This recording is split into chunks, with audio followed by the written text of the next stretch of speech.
Israel reduced to religion. Believe me, friends, all I want for Israel is what's best for Israel, salvation, nothing less.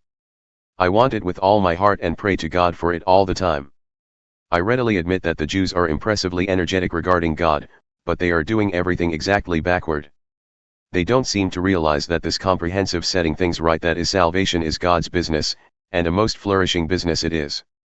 Right across the street they set up their own salvation shops and noisily peddle their knockoffs. After all these years of refusing to really deal with God on his terms, insisting instead on making their own deals, they have nothing to show for it.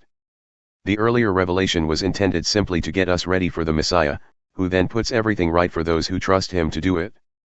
Moses wrote that anyone who insists on using the law code to live right before God soon discovers it's not so easy, every detail of life regulated by fine print. But trusting God to shape the right living in us is a different story. No precarious climb up to heaven to recruit the Messiah, no dangerous descent into hell to rescue the Messiah. So what exactly was Moses saying? The word that saves is right here, as near as the tongue in your mouth, as close as the heart in your chest. It's the word of faith that welcomes God to go to work and set things right for us. This is the core of our preaching. Say the welcoming word to God, Jesus is my master, embracing, body and soul, God's work of doing in us what he did in raising Jesus from the dead. That's it. You're not doing anything, you're simply calling out to God, trusting him to do it for you. That's salvation. With your whole being you embrace God setting things right, and then you say it, right out loud, God has set everything right between him and me. Scripture reassures us, no one who trusts God like this, heart and soul, will ever regret it.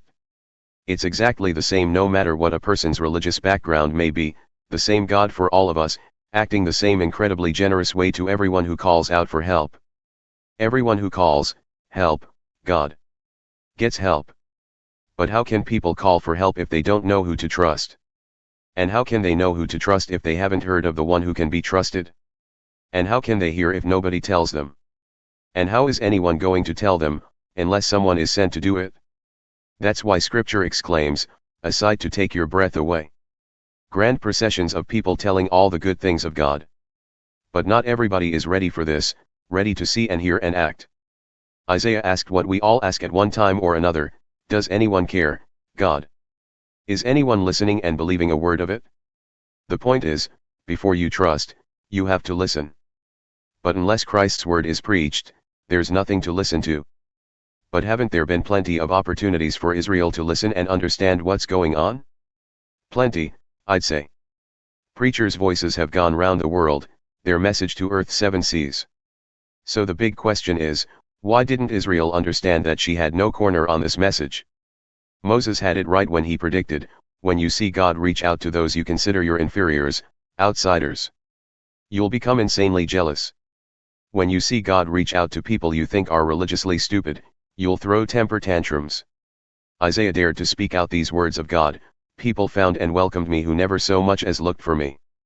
And I found and welcomed people who had never even asked about me.